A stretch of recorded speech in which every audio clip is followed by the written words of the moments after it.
בשמיים, הוא היחיד, הוא הגדול הנורא, הוא השומר עלינו מצרה. אלוה שמור עלינו כמו ילדים, שמונה ואל תעזור. Buenas noches. תן לנו אור ושמחת נעורים, תן לנו כוח עוד ועוד. שמור עלינו כמו ילדים, שמור ואל תעזור. תן לנו אור ושמחת נעורים, תן לנו גם מה כבר נותר לנו עוד בימים, מה כבר נותר כל היום. Bueno, no me puedo quedar escuchando todo el tema entero porque si no, no arrancamos más, me parece. La veo a Tami ahí en Israel que está bailando al ritmo de la música y no es para menos, es para eso. Buenas tardes o buenas noches, dependiendo desde qué rincón del planeta nos están viendo en el día de hoy. Los invito a los que tienen la cámara apagada que la prendan. Estamos, como decimos con Natalio, estamos en comunidades y es estar en comunidad y nos gusta saber quiénes nos acompañan del otro lado. Y hoy vamos a tener un encuentro un poco más distendido, un encuentro para disfrutar, para conocer a la persona detrás del rabino, para conocer a quien está detrás del otro lado de la pantalla, al rabino Eli Levi, a quien le quiero dar la bienvenida y agradecerle, por supuesto, por su tiempo con nosotros. Quiero contarles que con Natalio tenemos algunas preguntas preparadas, pero queremos que también ustedes participen. Así que si tienen ganas de ir escribiendo preguntas que vayan surgiendo, o mismo también después ir prendiendo el micrófono, no tenemos ningún problema en eso. Natalio, buenas tardes, director del periódico de Comunidades, buenas noches en realidad, y bienvenido vos también, ¿cómo estás? No, te pido que te actives el micrófono porque si no, no te voy a escuchar. Yo quiero escucharlo. Obvio, naturalmente. Ahora sí, ¿qué tal? ¿Cómo están? Buenas noches a todos. Bienvenido, Eli, ¿cómo estás? Un placer. Un saludo para toda la familia. Bien, muchas gracias. Gracias por invitarme. Al contrario, es un placer para nosotros. ¿Quién empieza con las preguntas? Natalio, ¿querés arrancar vos, que sos el director? ¿Te parece? Bueno, sí, podemos hacer un diálogo informal y arrancar con esto. Eli, decime, ¿cómo se te ocurrió estar tan presente en Twitter y cuál es el éxito particularmente en esa red social?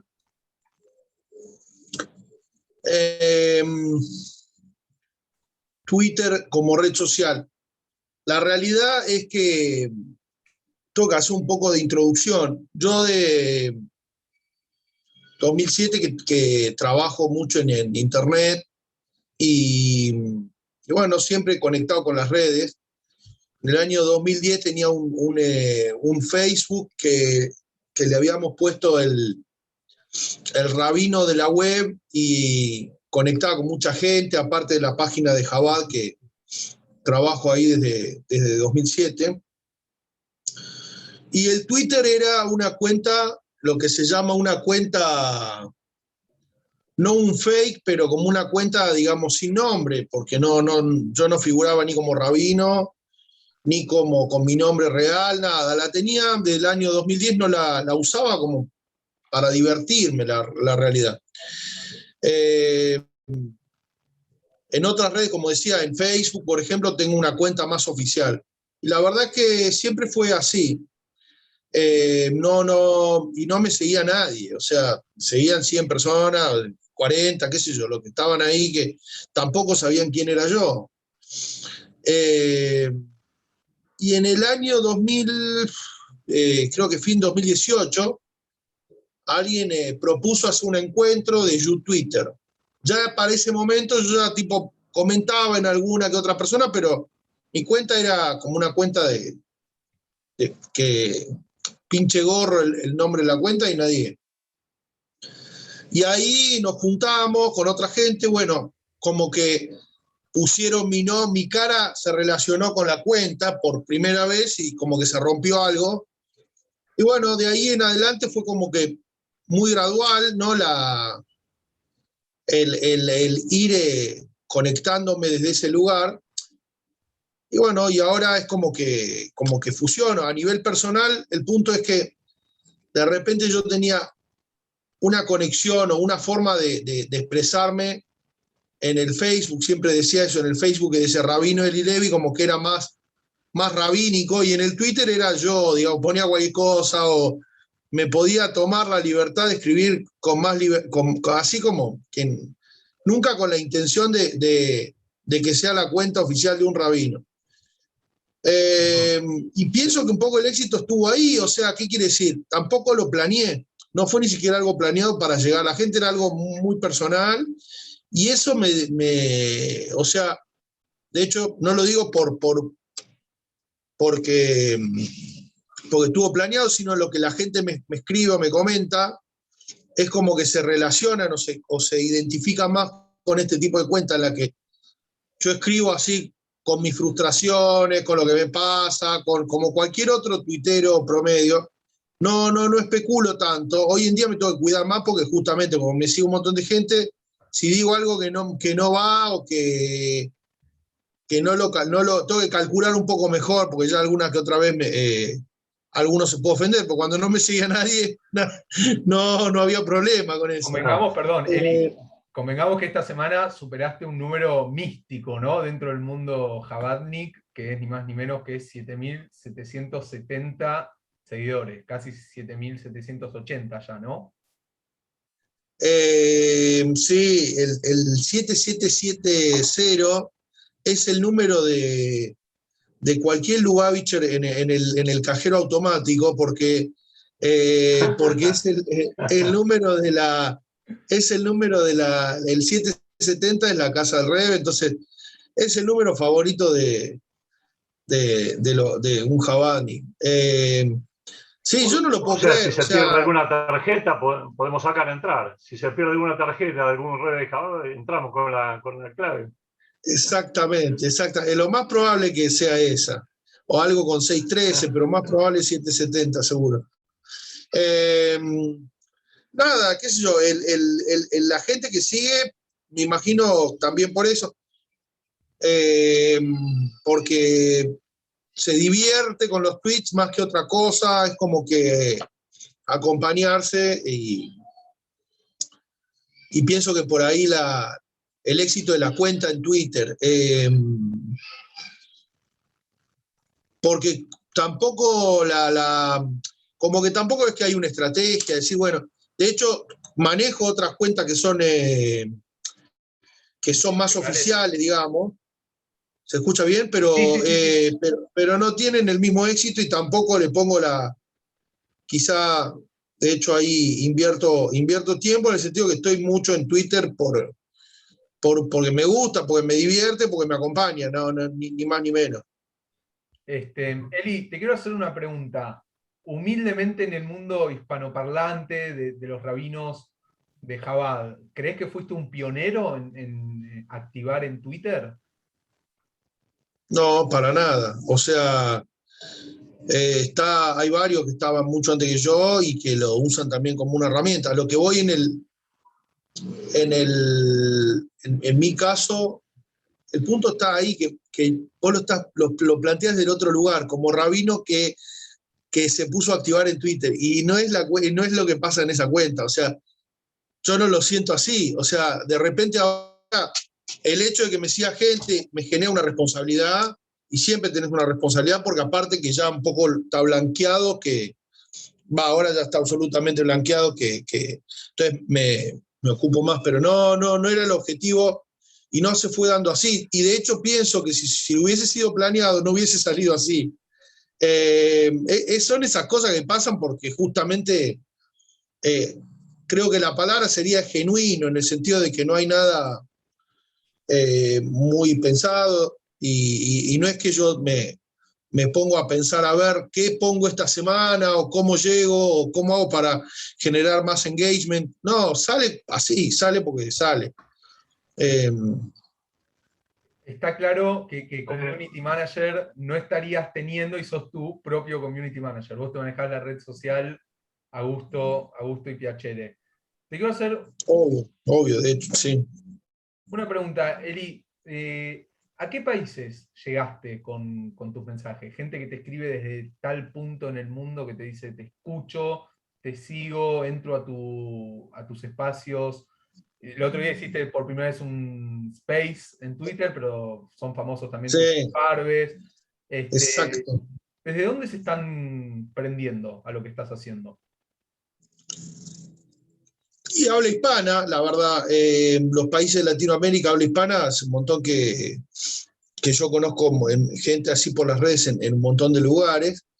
La realidad es que la cuenta de Twitter o la gente que me sigue en Twitter es más de Argentina, pero hay, por ejemplo, gente que se conecta en los Farbes que están en Israel, como está acá Colo, o gente que está en Estados Unidos, gente que está en cualquier lado. La ventaja que tiene justamente las redes sociales es que podés llegar a cualquier lugar, a gente que está en otro lado, y también a nivel comunitario, compromiso, o gente que de repente entra al Farbe, que es no lo mencionamos, pero es la actividad o la acción que sale por Zoom los jueves, que nos reunimos y hacemos Lejaim y charlamos y nos contamos cosas, qué sé yo. Gente que de repente no entraría a un Bet Jabad o a un templo o a una institución, pero el formato online es más cómodo, es menos invasivo.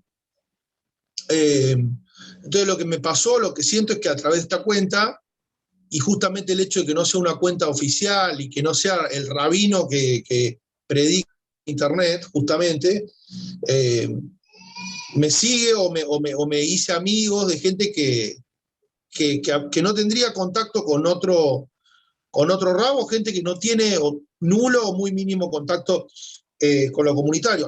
Obviamente que también gente que está involucrada e institucionalizada también participa, pero lo más llamativo, algo que una vez, hace muchos años, hablaba cuando yo tenía Bet Jabad en Belgrano, en colegiales,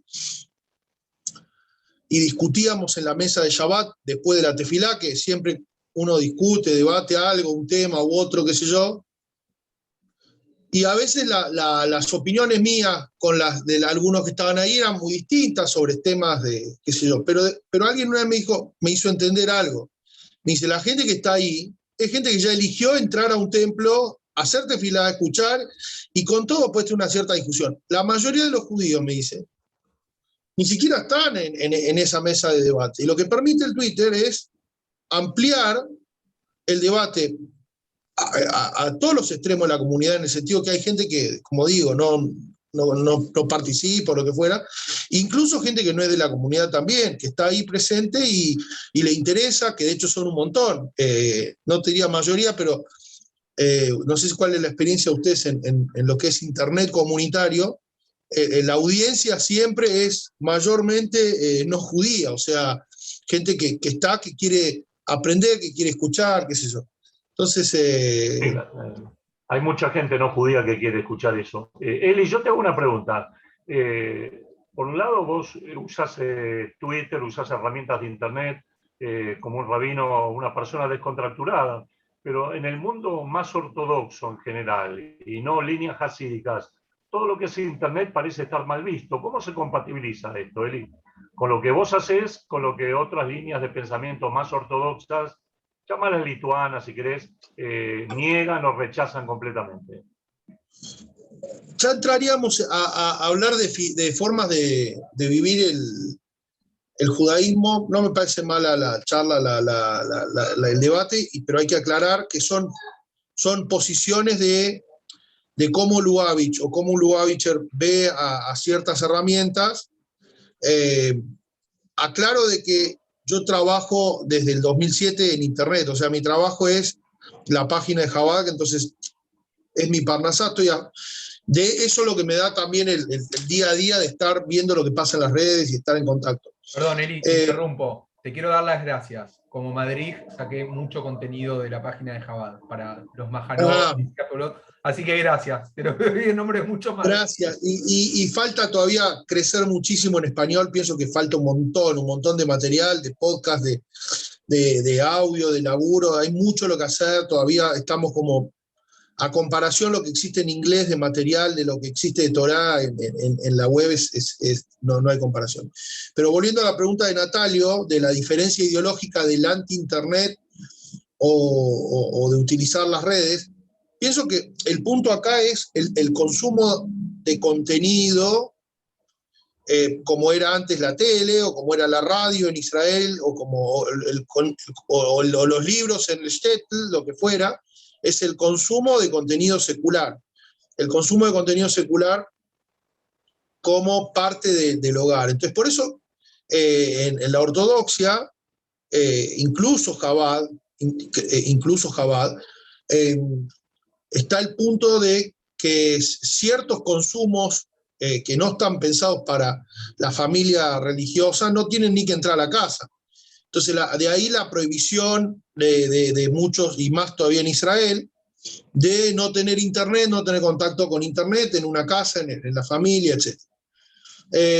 Yo te voy a ser sincero, quizá en una época de mi vida anterior, hace unos años, me parece un poco extremo, pero hoy en día, que internet ya está muy presente en nuestros hijos, en las casas, en la familia, etc., y lo que también uno entiende por generación de contenido y cómo está funcionando. Hoy en día tenés TikTok, por ejemplo, que es una red social que está cada vez más comprobado que es adictiva, que está pensado el algoritmo para que los pibes estén horas y horas, como una adicción.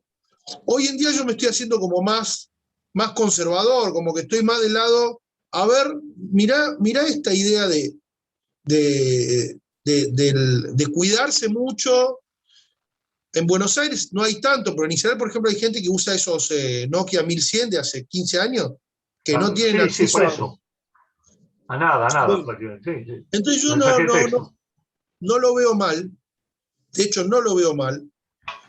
No lo veo como algo que tiene que ser obligatorio, ¿sí? O sea, es una elección personal en el fondo. Hay comunidades que tipo no puede entrar el chico a la escuela o lo que sea, que también lo entiendo porque una escuela a veces de repente tiene un formato y eso es difícil, pero pienso que es algo que tiene que ser una elección.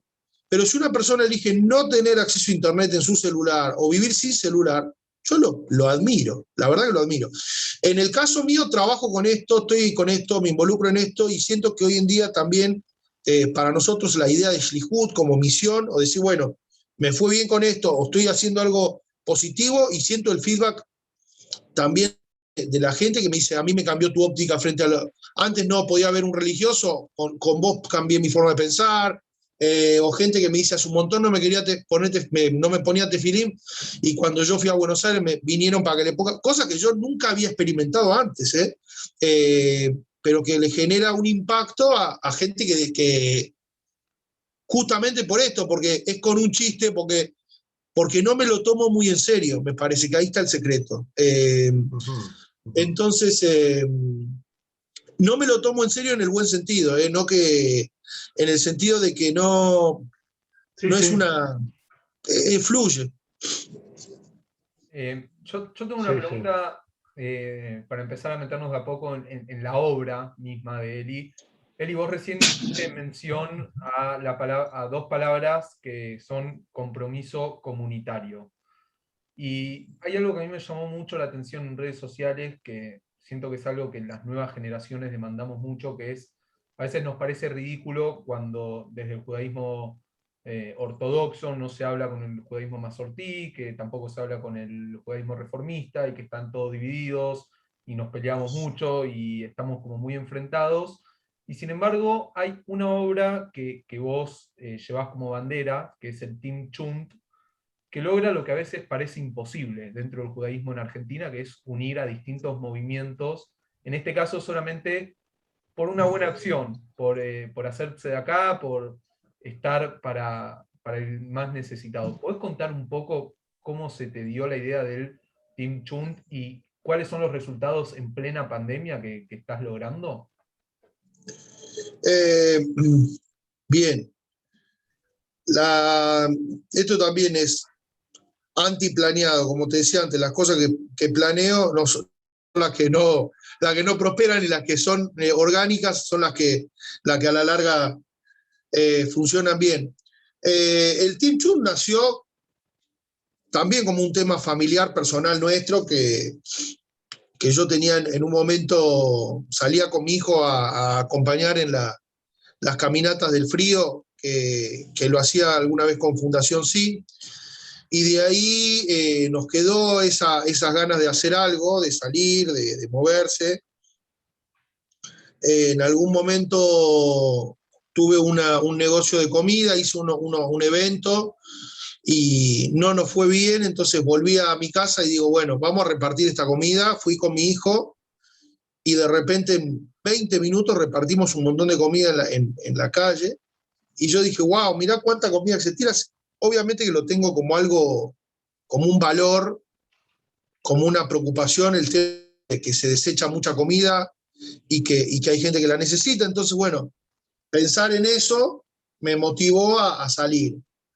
La primera semana fui con mi hijo, a la segunda semana fui con mi esposa y con mis otros hijos, después invité gente de la comunidad, a la cuarta semana lo puse en Facebook, me empezó a acompañar gente que me seguía en Facebook, que yo tampoco conocía, y eso me parece importante hacer como un paréntesis, pero lo que yo creo que debe generar el flujo de red social o comunidad online, pero tiene que tener siempre una bajada a verse a la realidad. Entonces, mucha gente que me seguía por el Facebook de repente tenía la oportunidad de conectarse y hacer algo concreto, y de repente mucha gente que no era judía, que me seguía, como decíamos antes, que por primera vez tenía la oportunidad de participar en alguna acción con un rabino, y ese era quizá el atractivo para muchos de ellos. Entonces tenía voluntarios muy fieles, salíamos los sábados a la noche durante 3 años. Y bueno, después, primero en Belgrano, después en Plaza 11. En Plaza 11 creció mucho, con gente en situación de calle. ¿Se escucha o se cortó? No, se escucha bien. Bien, entonces creció mucho en Plaza 11 y después vino la pandemia y tuvimos que cortar. Yo ya en 2019 había expandido, o sea, la idea cuando hablo de expandir, y para mí la idea del Team Chun es una idea, es como un open source, ¿viste? No es una organización, es una idea, es un concepto, y para mí que tiene la posibilidad de las redes sociales le da el sentimiento de ser parte de algo, pero en el fondo es una idea de decir, vamos a salir a la calle a ayudar a alguien que necesita un plato de comida, y dar una mano. Pienso que el voluntariado es una de las cosas centrales de la comunidad que tienen que estar presentes, y también hacia afuera, ¿no?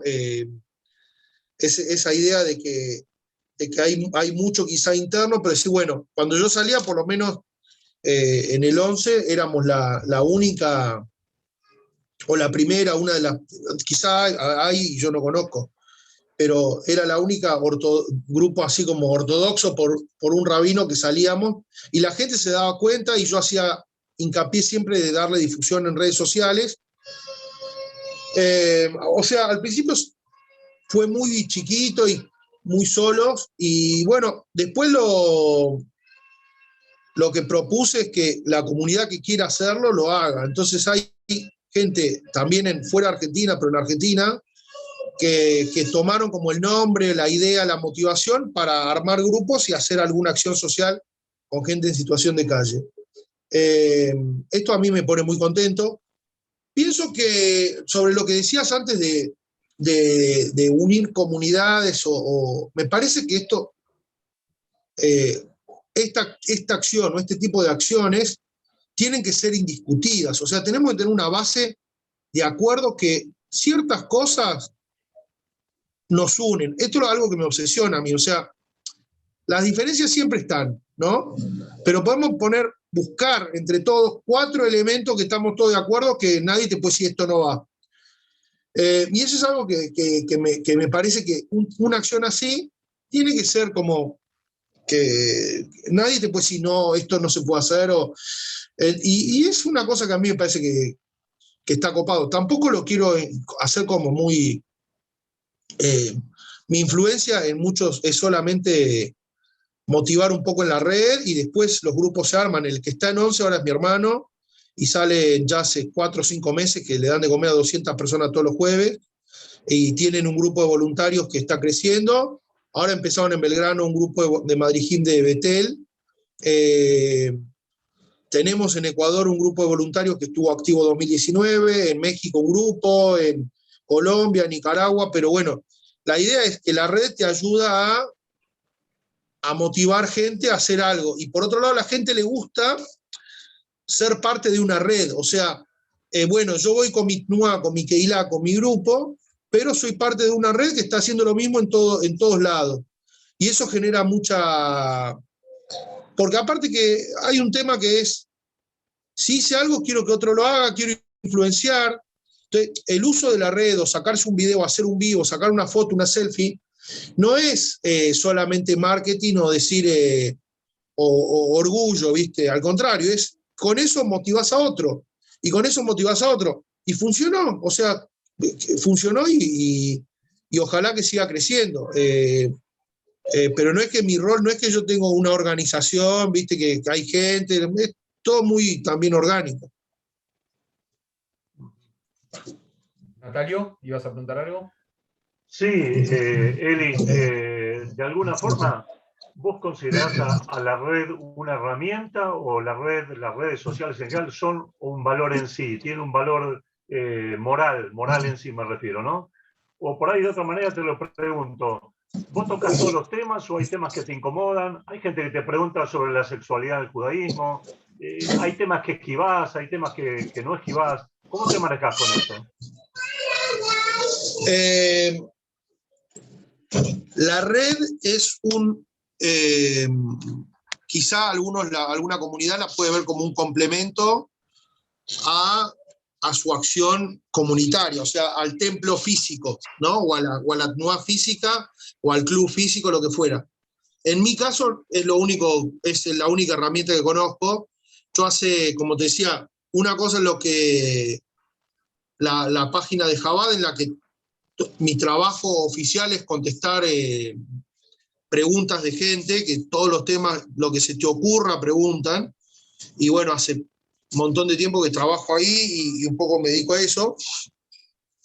En lo que es Twitter, me trato de cuidar con el tema político porque es un tema que genera en cualquier lado grieta. Aprendí a evitar, salvo que crea que, bueno, quiero decir esto, pero no... Cada vez que genero algo o alguna opinión política me parece que no suma para nada. Y después tampoco mi idea es bajar línea o decir esta es la opinión de la Torá o del judaísmo. No. Si alguno me pregunta qué dice, qué no, pero no me interesa nada de eso. O sea, no le encuentro ninguna... O sea, no es mi rol, por lo menos, no me divierte, no me interesa. Entonces lo que sí creo que es esencial es generar unión, generar puentes. Ahí sí me siento como un shlihut. Hace poco en una entrevista de trabajo me preguntaban como, bueno, ¿y cuál es tu objetivo, viste? Y yo le digo, si hay gente que deja de ver con prejuicio a un ortodoxo, yo creo que ya un objetivo, ¿viste? Pero en general, de todos lados, al ortodoxo también me gustaría acercarlo a abrir la cabeza de que uno tiene que estar ayudando a todo el mundo. Lo que decía con el Team Chun al principio, tenía críticas del 11 de gente que decía, pero ¿para qué? ¿Por qué? ¿Qué necesidad de ayudar a gente afuera cuando hay tanto Yehudim que necesitan? En vez de coparse y decir, bueno, está bueno, era como una reacción de esto es algo raro, distinto, qué sé yo. Y hoy en día como que ya pasó eso, porque no digo que se naturalizó, pero ya está, no recibo más comentarios. El que no le gusta no comenta. Eh, pero más que eso, no se me ocurre. No trato de lo que es polémico o polémica por polémica en sí no me interesa. Bien. Ujú. Sí. Es muy loco porque en este momento, mientras que Eli habla, algunos van contando sus experiencias respecto a estar haciéndose de acá, a estar ayudando, y nos están contando, por ejemplo, desde Ontario, Canadá, la obra que están llevando adelante, donde también se da alimento a más de 100 personas por día, y que claramente dejan de lado el tema de la religión para ponerse a ayudar al otro. Eli, está presente un amigo tuyo, que fue quien, tengo que confesar, me dio tu contacto, que es el rabino Yossi Benchimol, que una vez me dijo algo y es, todo lo bueno siempre empieza con un lejaim. Pero parece que ahora la semana arrancan los días jueves a la noche, los lejaim. Entonces, tengo que empezar a preguntarte y meterme en un tema, no sé si, cómo decirlo, en un tema festivo, en un tema que nos reúne como comunidad virtual, y te tengo que preguntar sobre el Farbe. Entonces, ¿qué es el Farbe y el gran evento que auspicia Eli Levi todos los jueves? Y como ya es la tercera pregunta que respondo con la misma introducción, pero es 100% real. Son cosas que nacieron por la necesidad, por el aburrimiento y por búsquedas orgánicas, no planeadas.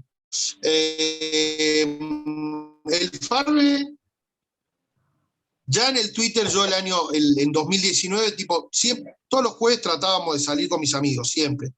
Salir a tomar algo, nos juntábamos en una casa, lo que fuera.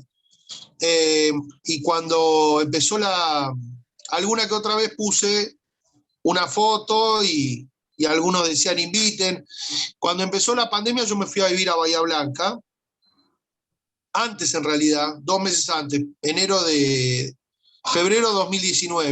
2020, y ya los amigos, las reuniones, verme, estaba cancelado, pero al margen de la pandemia, porque mis amigos estaban en Buenos Aires, yo estaba solo en Bahía. Entonces nos juntábamos o ellos se juntaban y yo me conectaba con un celular y charlaban, pero era imposible, o sea, y un poco me sentía como que había perdido la salida de los jueves, los amigos. Cuando empezó la pandemia, todos se quedaron en la casa y entonces yo tenía una ventaja, porque dije, bueno, nos juntamos por Zoom. Y ahí fue que me empecé a juntar con mis amigos por Zoom y dijimos, bueno, vamos a traer una cerveza, un lejaim para decir. Y a los pocos meses, creo que fue en mayo o mediados de mayo de 2020, hay uno del Twitter, un amigo rosarino, que él me decía, bueno, invítame, Damián, y él fue como el primero que entró a mi grupo de amigos del Twitter.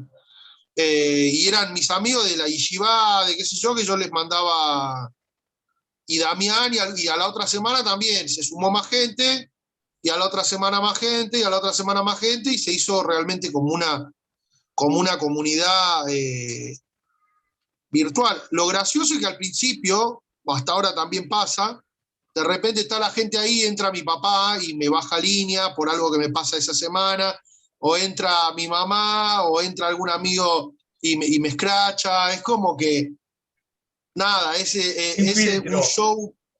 Es sin filtro el tema. Me parece que por acá empiezan a llegar los comentarios y dice encuentro de amigos, Javerín y familia.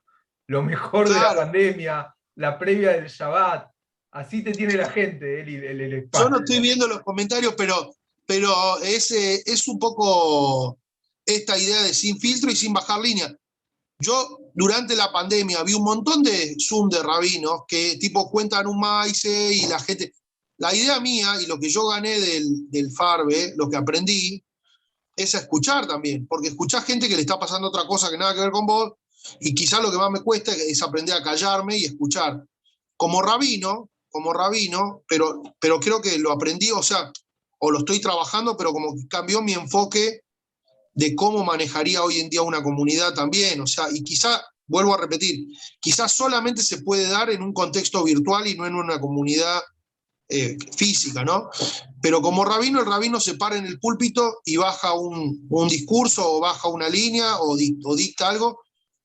Y acá era tratar más de escuchar vivencias, historias, de hacer un lejaim. Hay gente que perdió familia, gente que estuvo con situaciones durísimas, emigró en la mitad. Justo la veo acá a Tami, que en la mitad de este proceso viajó a Israel, un montón de gente que hizo cambios enormes. Y fue como ir acompañándonos. Yo personalmente también, cambios familiares y personales que lo fui compartiendo con el Farbe como si fueran realmente mi familia o amigos de toda la vida. Y hay gente que literalmente no conozco físicamente, o sea, que no me crucé todavía después de 1 año y medio, 2 años de estar conectados todos los jueves, pero saben de mi vida, sé de su vida, compartimos. Obviamente que el Lejaim es una herramienta también muy importante en este contexto para formar comunidad. Sin Lejaim no hubiese funcionado. He quebrado muchas veces, pero no, la gente piensa que soy alcohólico. Yo no, en la semana no tomo solamente para el Farbe, porque me hace bien, y como también, como decías antes, era la forma de pasar una semana entera no ves a nadie, y era el momento de decir, bueno, me desconecto, me engancho a charlar, a escuchar gente, a hablar. Y bueno, vuelvo a repetir, si me preguntás cuál es la clave, no sé la clave, porque son cosas que fueron, si la quiero repetir no sale, fueron saliendo. Yo te quiero decir algo, Eli. Ahora le voy a dar la palabra a Tami, que seguramente tiene una pregunta o un comentario para hacerte. También nos están viendo desde España en este momento. Son las 2 de la mañana, me parece, en España, y creo que las 3 en Israel. ¿Puede ser, Tami? Sí, son las 3 de la mañana aquí en Israel. Yo lo que quiero remarcar es la alegría que genera cuando uno habla de Eli Levy, los mensajes que te van llegando. Che, se hace la entrevista de Eli Levy aparece en tal lugar, qué grande pinche. Poca gente logra generar un espacio de sonrisa, de buena onda, como se dice, como decimos los pibes, buena vibra. Poca gente escuché en esta pandemia que lo logre. Quería remarcar eso respecto a Eli. Pero bueno, voy con vos, Tami, en Israel, que tenés seguramente algo para decir. Yo quiero contar el otro lado del Farbe o de Eli Levy. Yo lo conocía desde Chabad, pero no conocía esta versión de Eli como Farbe, y me sumé a él en medio de la pandemia. En medio de la pandemia no solo yo migré, sino que migraron mis hijos con 14 años. Mis hijos tuvieron COVID mientras yo estaba en Buenos Aires, y a mí lo que me sostuvo fue el Farbe. El Farbe, que era a las 10 de la noche mientras vivía en Buenos Aires, y hoy es a las 4 de la mañana cuando vivo en Israel, y que me voy a trabajar, y entonces cuando salgo de mi casa me conecto al teléfono y los llevo a pasear por Israel a todos los que están conectados, y les voy mostrando Israel hasta que llego a mi trabajo. Y lo que generó Eli fue sentirnos Keilah, fue sentirnos comunidad, fue sentir que teníamos un apoyo, pasar Pesaj en aislamiento, pasar Rosh Hashanah. No hay palabras para decir lo que se generó. O sea, hay gente que está en Estados Unidos, hay gente que está en Europa, con gente, yo tengo 10 horas de diferencia, y a medida que transcurren las horas que lleva el Farbe, porque no es 1 hora, no son 2, sino que a veces son 5 horas que estamos conectados, la cosa se va relajando, vamos abriendo los corazones. Hay gente, como decía Eli, que perdió familia o le pasó algo sumamente grave, y nos vamos acompañando en eso. También vamos, hijos que nacieron o cosas lindas, pero es esto, es el corazón abierto, y del otro lado sentís a alguien que te está recibiendo. Es muy, muy difícil ponerlo en palabras. Hay que participar. Quizás la primera vez uno no entiende de qué se trata, porque hablamos todos a la vez, y él trata de poner un poco de orden, y qué tema, y qué sé yo, y a veces nos peleamos, pero es esto, ser familia. Y yo se los recomiendo a todos. No sé, ya les digo, yo me levanto a veces a las 4 de la mañana, nada más que para tener este poquito de comunidad. Me parece increíble lo que está contando Tami. Esto que también solemos decir, ¿no? De que somos como familia estando en donde estemos. Digo, Rosh Hashanah es igual en Israel que en Argentina, que en Estados Unidos, obviamente que con sentimientos diferentes, pero festejamos lo mismo en todos lados. Y así también me pareció muy interesante porque, si no mal me equivoco, Eli, corregime, cuando en un momento un periodista en la televisión argentina había sufrido un ataque antisemita en vivo, también fue invitado para que hable en el Farbe. ¿Vos podés contar un poquitito esa experiencia para los que no la vieron? Nacho Goano, que tuvo una charla con Samid y Samid le dijo ruso, no sé qué, y Tami fue la que nos ayudó a hacer el contacto, pero la esposa, yo no sabía, la esposa de Nacho estaba en los Farbe del principio, del año pasado ya que participaba. Entonces enseguida entró y contó su experiencia. O sea, esto fue un miércoles, el jueves era el Farbe y Tami lo convocó y aceptó. Y nada, fue espectacular la charla, la verdad que nos divertimos un montón. Pero pasó un montón de gente, así que vuelvo a repetir, a veces pienso, y de hecho lo charlo con la gente del grupo del Farbe, bueno, profesionalizarlo un poco más, hacerlo un poquito más de entrevista o de convocar a gente, invitados. Funciona, lo hago cada tanto, pero la cosa va por otro lado porque, como dijo Tami, ya de alguna forma se generó una comunidad, entonces la gente hasta te diría que son bravos cuando entra uno nuevo, dice, ¿quién es este? Que diga quién es, a ver, que ponga, que diga de dónde viene. Entonces a veces es difícil, pero es esto, porque se protegen o nos protegemos porque cuidamos mucho el Farbe. Entonces, mientras tanto está funcionando así en forma muy hogareña y como una forma de acompañarnos. De hecho, casi nunca grabo, muchos me dicen, che, quiero ver de qué se trata, no lo grabaste, le digo, no grabo. Son cosas que es como esto, nos juntamos en una esquina. A veces pienso que es como tener un lugar abierto y el que se conecta y quiere contar algo, quiere hacer un brindar por alguien. De hecho, como decía antes, pasó por ahí gente que pocas veces o nunca o tuvo una charla con un rabino, y menos con un rabino ortodoxo, gente que no tiene contactos con una comunidad establecida, pero esto también es algo que yo aprendí que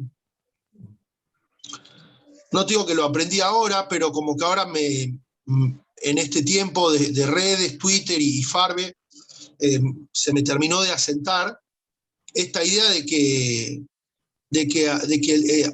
hay muchos yehudí, muchos judíos que tienen muchísimo orgullo y se sienten muy judíos y tienen muchas ganas de estar en algo judío, pero sienten que la comunidad de entrar a un edificio no van a encontrar y acá sí se encuentran y están cómodos. Entonces, yo descubrí como un mundo en ese sentido muy interesante, y el diálogo que se genera, que siempre es con respeto. Mucha gente se sorprende que al margen de, porque nos respetamos, nos queremos ante todo. Después podemos pensar distinto, pero creo que una sola vez tuvimos una discusión fuerte por un tema político que se metió y después nunca más. Pero se puede hablar de todo y con gracia y con... pero bueno, se me fue lo que estaba tratando de decir, me colgué y... No, pero, está bien. Lo que yo quiero decir también es que no hace falta ser religioso. Entre nosotros hay gente atea, hay gente de Jabad, hay gente no Jabad, hay gente masortí, hay gente no judía que se suma. Digo, cualquiera que tiene ganas y respeto por el otro puede sumarse. Y lo bueno de esto también es que yo no conocía a muchos y se generaron amistades. Yo hoy lo siento familia, nos hemos encontrado cuando se pudo, algún encuentro, cuando yo me vine a Israel, me hicieron una despedida. Damián, que vive en Rosario, viajó especialmente, se tomó un micro para tomarse una cerveza conmigo. Y yo lo conocí en el Farbe, pero habíamos compartido tanto, había sido tan profundo esto de los encuentros los jueves, que ya no necesitábamos presentación, cada uno conoce la historia del otro. Eli, decime, ya para ir pronto cerrando, vos pertenecés a una generación de Chabad, podemos decir una tercera generación de Chabad en el país prácticamente, ¿no? Pero ¿cómo te entendés con tus padres con este tema? Tus padres ya son de una generación naturalmente anterior. ¿Cómo se manejan con esto? Hay choques, hay fricciones, te dice estás perdiendo tiempo, no estás perdiendo tiempo, ¿cómo lo ves? Mi papá empezó a entrar a los Farbe, lo invité, no me acuerdo ni cómo fue, o le dije un día le conté, y él después entró, la otra semana le dije tenés que entrar, y después se hizo fan de los Farbe, era uno más.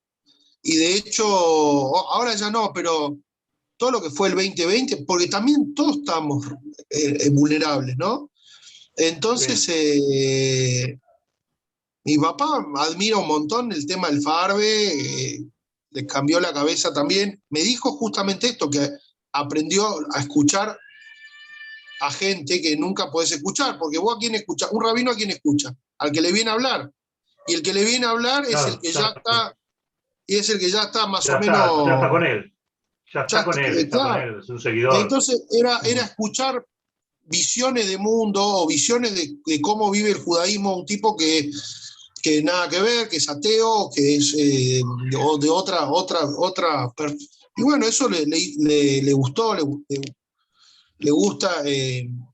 Ahora que ya arrancamos mucho la rutina, quedó el grupo de gente, viste, que se conecta, pero no es como mi papá o el Rav Shem Tov entró todo el 2020, entró al Farbe de Uruguay, y también me decía lo mismo, como que le hacía bien a él, no es que entraba a predicar, entraba a escuchar.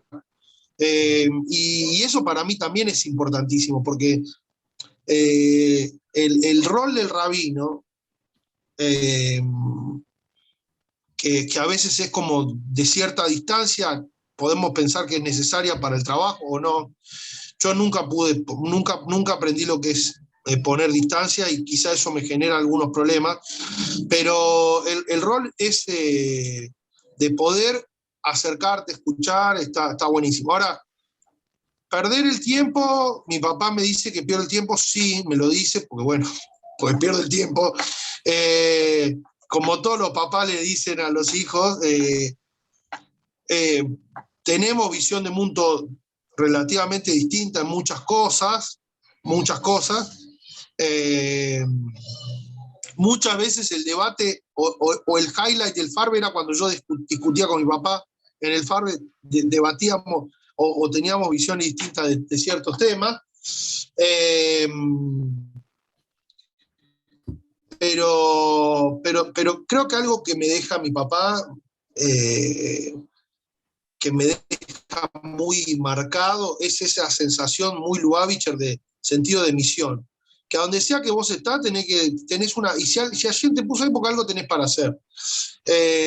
Y yo cada vez, al margen de que ya estamos terminando y que no voy a empezar a hacer terapia personal ahora, para eso tengo el Farbe, cada vez más me conecto con esa idea de que si no importa que no era mi plan, que no lo tenía planificado, pero si me pusieron acá y algo pasó es porque tengo una misión, algo para hacer. Y lo siento así, cada vez lo vibro más, o sea, cada vez lo siento más cerca a ese concepto, ¿no?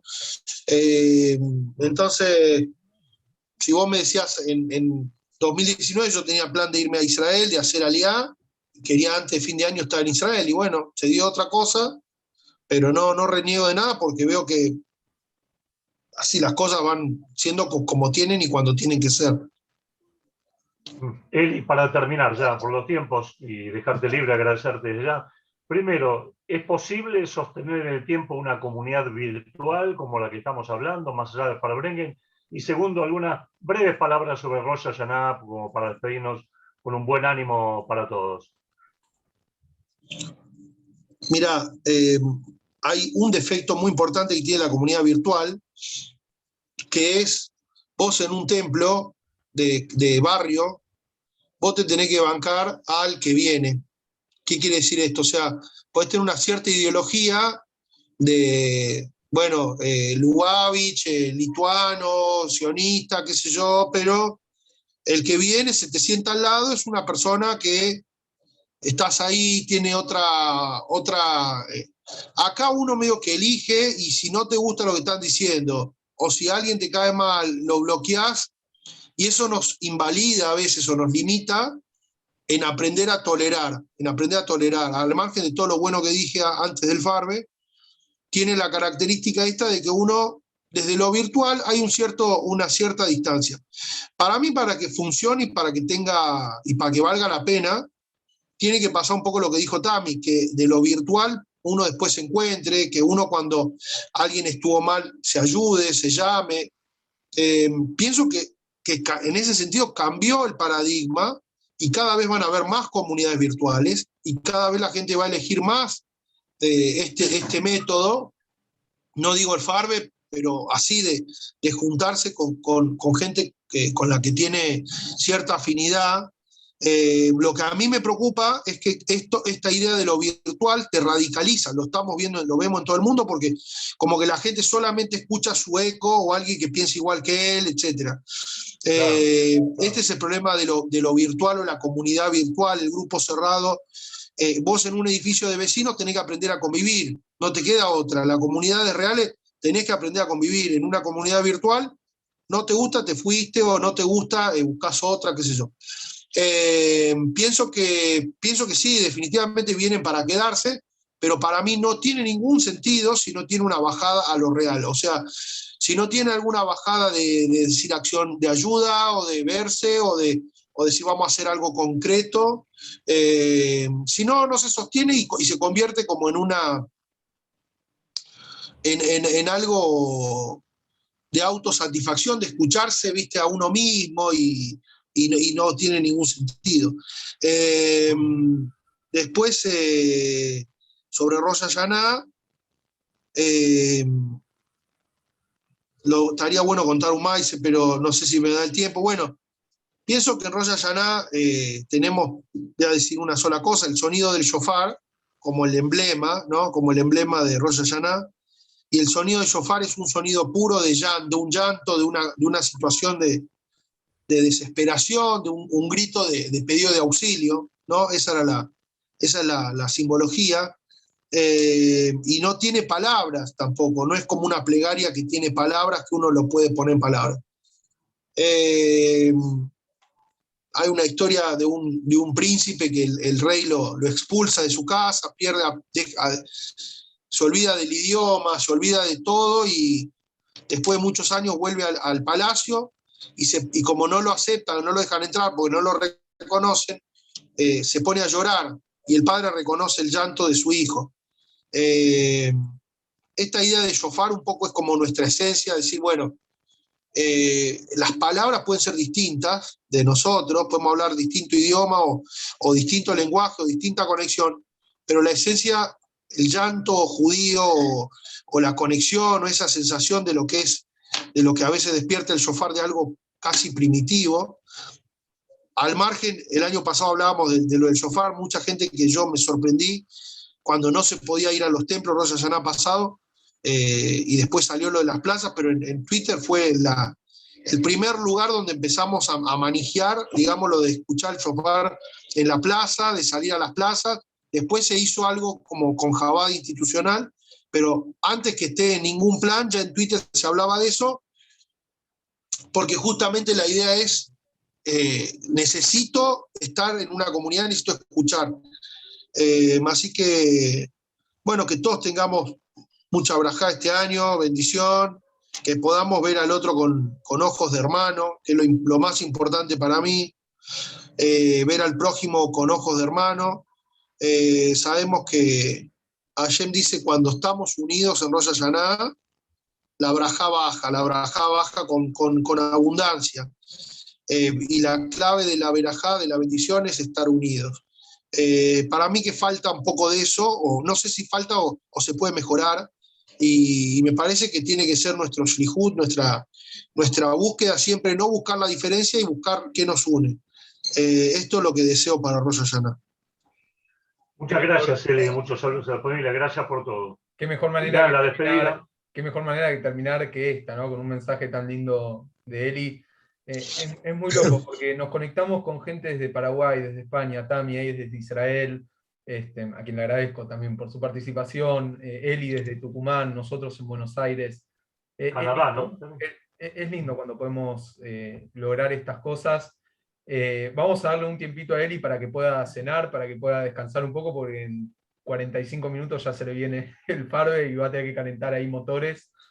Así que, Eli, agradecerte y mucho por estar hoy con nosotros y comprometerte a futuro otra charla más, porque la verdad es que siempre es interesante hablar no solamente con el rabino tuitero, sino con Eli Levi, el rabino que está detrás de las redes sociales.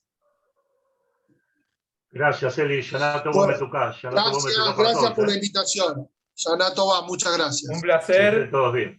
Será hasta la próxima. Ahí veo algunos que están emocionados, saludando. Nos vamos a despedir también con un poquitito más de música. Así.